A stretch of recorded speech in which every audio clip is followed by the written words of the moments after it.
কবরের প্রথম ঘন্টা, কবরের প্রথম ঘন্টাতেই তুমি বুঝবা আখিরাত কত কঠিন।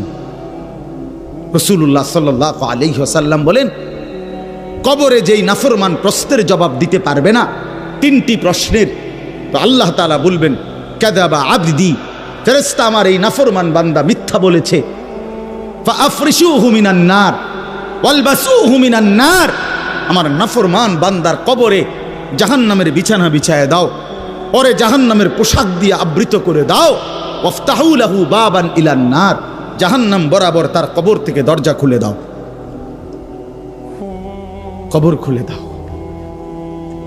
ওফো, আল্লাহর নবী সাল্লাল্লাহু আলাইহি ওয়াসাল্লাম বলেন, তখন কবর তারে, ফেরেশতা যখন তাকে রাইখা যাবে, কবর তারে ডান দিকের মাটি বাম দিকে একটা চাপ দিবে, বাম দিকের মাটি ডান দিকে চাপ দিবে।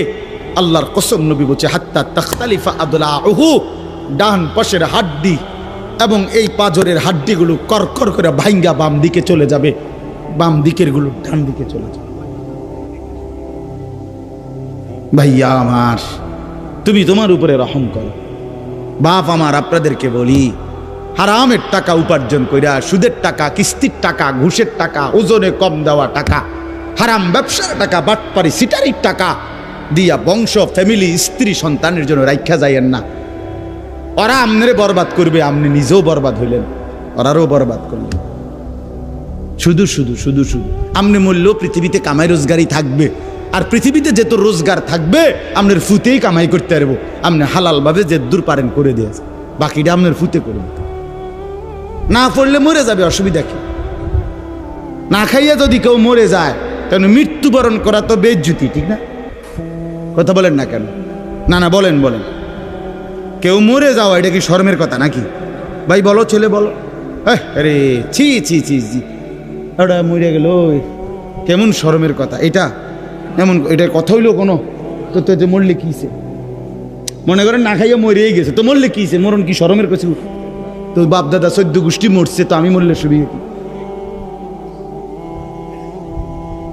আহা, এজন্য বন্ধু আল্লাহ তাআলা বলছেন ওয়ালাউ তারা ইদিয যালিমুন, এই শুনেন বন্ধু, আপনি যদি একটা নজর দেখতেন, আমরা তাফসীরে কিতাবে পড়ছি, আত-তাযকিরা, ইমাম কুরতুবী রাহমাতুল্লাহ আলাইহির কিতাব আত-তাযকিরা ফি আহওয়ালিল মাউতা ফিল আখিরা, অনেক সুন্দর কিতাব, বাংলা অনুবাদ হয়েছে মৃত্যুর ওপারে। ইমাম কুরতুবীর খুব সুন্দর, অনুবাদটাও অসাধারণ। এই বইতে আছে, ইব্রাহিম আলাইহিস সালাম একবার আজরাইলকে বলছিল, মালাকুল মউত আজরাইল, নাফরমানের জান কবজ করবার সময় তুমি যেই চেহারাটা হয় তোমার, ওটা আমার একটু দেখাও। মালাকুল মউত আজরাইল বলছিল, হে আল্লাহর নবী, কসম আপনি এটা দেখতে চাইেন না, আপনি সহ্য করতে পারতেন না। ইব্রাহিম আলাইহিস সালাম বললেন, না মা আজরাইল, আমি এটা দেখুমই, তুমি আমারে দেখাও একটা নজর। মালাকুল মউত আজরাইল কোন পাপী ব্যক্তির জান কবজের সময় যেই বিভৎস কুৎসিত আকৃতি ধারণ করে, আল্লাহর কসম ওই আকৃতি যখন ধারণ করছেন ইব্রাহিমের সামনে, ইব্রাহিম নবী সাল্লাল্লাহু আলাইহি সাল্লাম একটা চিৎকার মাইরা বেহুশ হয়ে গেছে।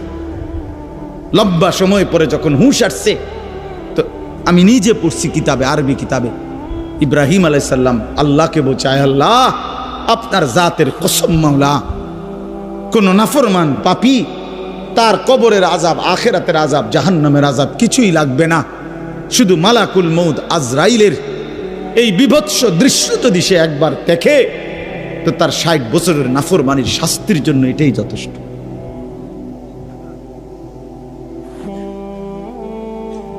হ্যাঁ, আখরিজু আনফুসাকুম,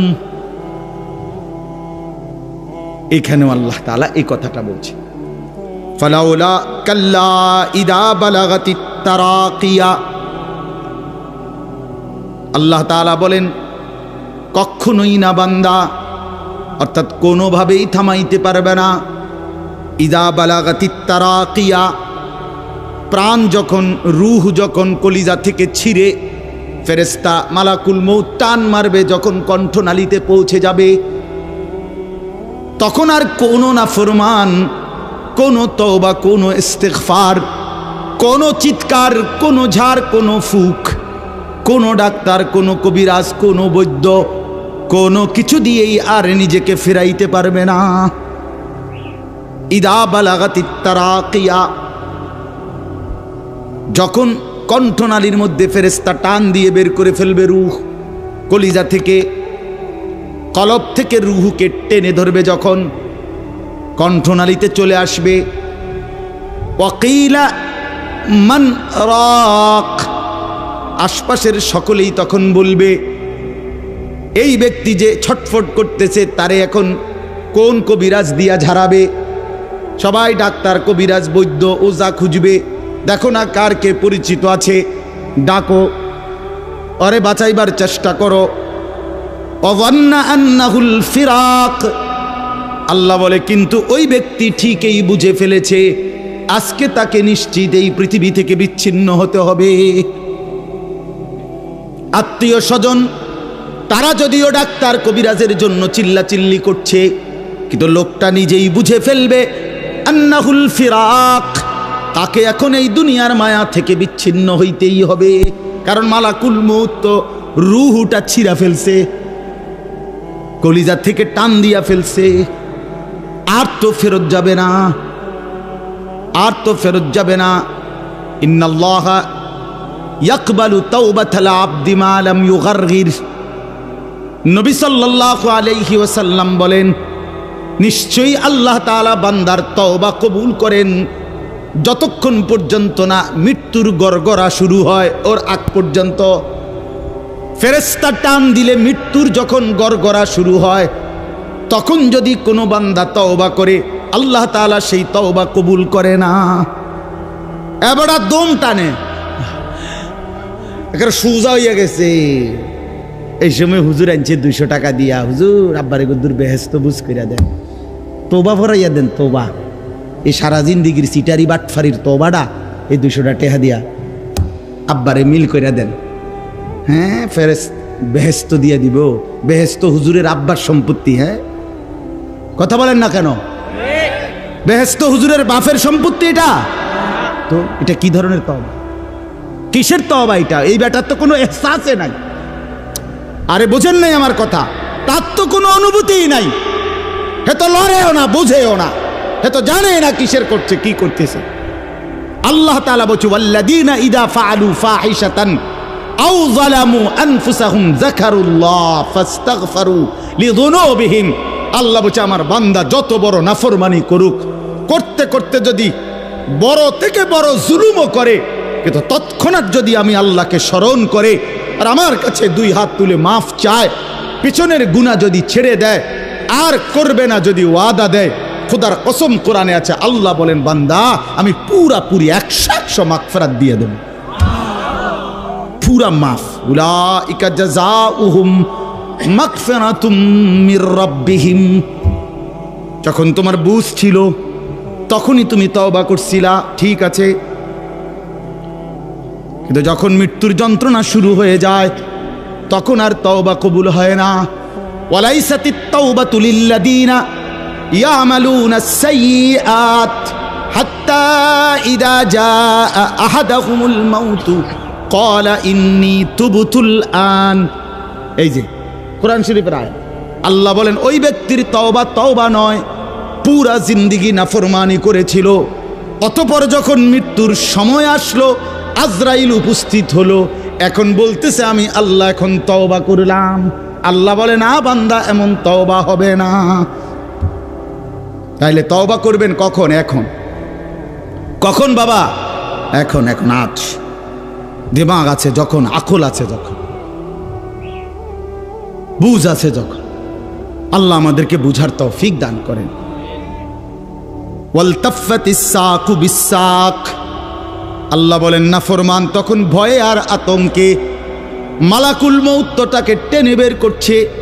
আজরাইল এসে সামনে দাঁড়ানোর সাথে সাথে নাফরমান এই পরিমাণ ভয় পেয়ে গেছে।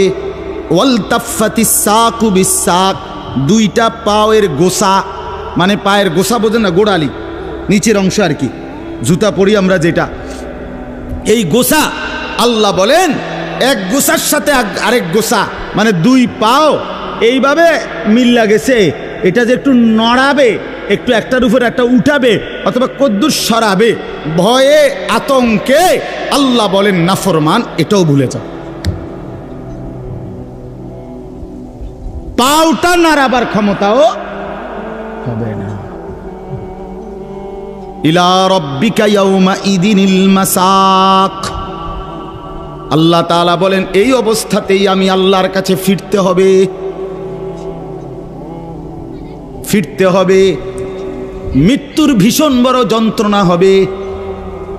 অর্থাৎ এখানে ফেরেশতা প্রথম তো টান দিবে, ফুলের মতো ছিঁড়া ফেলবে। ফুল যেভাবে গাছ থেকে ছিঁড়ে ফেলে, কলিজা থেকে রুহ তো ছিঁড়ে ফেলবে, কণ্ঠনালীর কাছে আটকায়া যাবে। তখন সে বারবার চেষ্টা করবে নিজের রুহ ফেরত নিতে, কিন্তু ফেরত নিতে পারবে না। আল্লাহ তাআলা বলেন মৃত্যুর মারাত্মক সাকরাতুল মউত তখন শুরু হবে, ভীষণ যন্ত্রণায় শরীর পাওটাও নাড়াইতে পারবে না। এই অবস্থাতেই, এই জোরাজুরি টানাটানি অবস্থার মধ্যেই তাকে আল্লাহর কাছে ফিরতে হবে। এবার আল্লাহ শেষ কথা বলে, এবার শুনো বান্দা, এই নাফরমানের মৃত্যু যন্ত্রণা এতটা ভয়ানক কেন হলো এই লোকটার? আল্লাহ তাআলা বলেন ফালা, ওই ভাই ছেলেরা শোনো, ভাই আবার শোনো, যা এই ধমকাইছি, খোদার কসম দুশ্মনী নিয়ে ধমকাই নাই, তোমার সাথে কোনো বিদ্বেষ নিয়ে ধমকাই নাই, কলিজা ভরা এটুকু ফিকির নিয়েই বলি যে এক ছেলে বদলে যাক, একটা নওজোয়ান বদলে যাক, সারা দিনের চিৎকার চেঁচামেচির দ্বারা, এই দিবানিশির এই বলার দ্বারা যদি একটি বাচ্চাও, একটা ছেলেও, একটা কিশোর, একটা যুবক, একটা তরুণ, একটি মুসলমানের মা মেয়ে যদি বদলায়, হতে পারে ওই একজনের উসিলায় আল্লাহ আমাদেরকে মাফ করে দেবে। এই আশায় ভাইয়া, এই আশায় যুবক ভাইয়া, তোমরা ইসলামের দিকে ফেরা দরকার, তোমরা আল্লাহর দিকে ফেরা দরকার। চারিদিকে সারা পৃথিবী জুড়ে সমস্ত ষড়যন্ত্র ইসলামের বিরুদ্ধে, মুসলমানের বিরুদ্ধে। তোমরা দেখছো ভাইয়া, গাজার মধ্যে মুসলমানের রক্তে ভাসতেছে, ফিলিস্তিনে মুসলমানের রক্তে ভাসছে, আজ আবার লেবাননে মুসলমানের রক্তে জমিন ভেসে গেছে। এত রক্ত প্রতিদিন মুসলমানের ঝরছে, এরপরও কেমনে নামাজ না পইরা থাকো, এরপরও কেমনে দুশ্মনের মতো চলাফেরা করো, কার মতো চুল সাজাইলা, কার মতো জামা পরলা, কার মতো নিজেকে পরিচয় দিলা, যেই বেঈমানদের সাথে তোমার চুল, জামা, শরীর, প্যান্ট, কথাবার্তা মিলাইছো, খোদার কসম ওরা তো প্রতিদিন মুসলমানের রক্তে জমিন ভাসায় দিচ্ছে, প্রতিদিন ভাসায় দিচ্ছে। এটা তো ভাবা উচিত, ভাবা উচিত। সারা দেশে, আমার এই ছোট্ট বাংলাদেশেও কি পরিমাণ ইসলাম এবং মুসলমানদের বিরুদ্ধে ষড়যন্ত্র। আমি গত আগস্ট মাসে উত্তরবঙ্গ ছিলাম, 40 দিন দাওয়াত তাবলিগের সফরে, আল্লাহর রাস্তায় মেহনতে 40 দিন এক চিল্লা সফরে ছিলাম। জুলাই মাসের 31 তারিখ থেকে সেপ্টেম্বরের 9 তারিখ পর্যন্ত। তো ওইখানে দেখছি আমি 10টা উপজেলায় অসংখ্য খ্রিস্টানদের গির্জা, যেখানে প্রতিদিন, কসম আল্লাহর, প্রতিদিন খ্রিস্টানরা, এই ইউরোপ থেকে আসা খ্রিস্ট ধর্মের অনুসারীরা, তারা আমাদের এই বাংলাদেশে, উত্তরবঙ্গে প্রতিদিন আমাদের সমাজে, মুসলমানের সমাজে খ্রিস্ট ধর্ম প্রচার করে 1-2 করে মুসলমানকে খ্রিস্টান বানাচ্ছে। আমি নিজ চোখে দেখছি, কমপক্ষে 50টা গির্জা দেখছি একটি জেলার মধ্যে। 40 দিন 26 জন সাথী দাওয়াত তাবলীগের নিসবতে রাত দিন আলহামদুলিল্লাহ আল্লাহ করাইছে, মেহনত করছে। 16 জন আলেম ছিল আমাদের জামাতে। 40 দিন পরে আলহামদুলিল্লাহ কাকরাইলে যখন আমরা, এই দিনাজপুর এক জেলা থেকে জামাত বের হইছে, আল্লাহই করাইছেন, আল্লাহর দয়ায় পরবর্তীতে আমাদের এই জামাত আমরা নিয়ে আসছি। 40 দিনের জন্য আবার বের হইছে। শুধু দিনাজপুরের আমরা যেটুকু অঞ্চলে মেহনত করছি ওই থেকে 950 মানুষ, 63টা জামাত, আলহামদুলিল্লাহ আল্লাহ করাইছে, আল্লাহ করাইছে। তো এজন্য বললাম প্রতিনিয়ত আমাদের পার্বত্য চট্টগ্রামের হালাত খবর নেন কি হচ্ছে। একদিন ঘুম থেকে শুনবেন উঠে পার্বত্য চট্টগ্রাম আর আমাদের কাছে নাই। গোটা বাংলাদেশে, পুরা বাংলাদেশ যত বর্গ মাইল, এর 3 ভাগের 1 ভাগ হলো পার্বত্য চট্টগ্রামের 3টা জেলা। বুঝেন নাই কথাটা আমার? সারা বাংলাদেশের আয়তন যে দূর, এটা যদি 3 ভাগ করে, শুধু 3 জেলা রাঙ্গামাটি, খাগড়াছড়ি, বান্দরবন, পার্বত্য চট্টগ্রামের এই 3 জেলাই 1/3 বাংলাদেশে। বুঝেন হিসাব? হ্যাঁ, পুরা উত্তরবঙ্গ প্রতিদিন কাফের কাদিয়ানি, প্রত্যেক দিন তারা মুসলমানদেরকে কাদিয়ানিতে বানানোর জন্য তাদের কার্যক্রম করছে, অসংখ্য মানুষ। অথচ সারা পৃথিবীর মুসলমানের কাছে, ওলামায়ে কেরামের কাছে, সারা পৃথিবীর মুসলমানের কাছে একথা স্পষ্ট অকাট্য যে কাদিয়ানিরা 100 কাফের, 100 কাফের, 100 কাফের, 100% কাফের। কাদিয়ানি একটি ভিন্ন ধর্ম, ইসলাম একটি ভিন্ন ধর্ম। ইসলাম এবং কাদিয়ানিয়াত এক ধর্ম হইতে পারে না, এক ধর্ম হইতে পারে। প্রকাশ্য কাফের, প্রকাশ্য কাফের। জানো না মিয়া, এই বেঈমানরা নিজেদেরকে আহমদিয়া মুসলিম বলে। কিসের আহমদিয়া মুসলিম তুই বেটা? মুসলমান তো মুসলমান। কোরআনে আল্লাহ বলছেন হুয়া সাম্মাকুমুল মুসলিমিন। আল্লাহ তাআলা বলছে তোমাদের নাম তোমাদের পিতা ইব্রাহিম রেখেছেন মুসলমান। আবার আহমদিয়া মুসলমান কিতা? আলগা শব্দ লাগালে কেন? মুসলমান তো মুসলমানই, এটার লগে আবার আলগা টাইটেল লাগানোর কি দরকার আছে? সাদা মুসলমান, কালা মুসলমান, হ্যাঁ চিটেঙ্গা মুসলমান, দেখিতা এটা কোনো দরকার আসেনি? আপনি বলেন না, মুসলমান তো মুসলমান।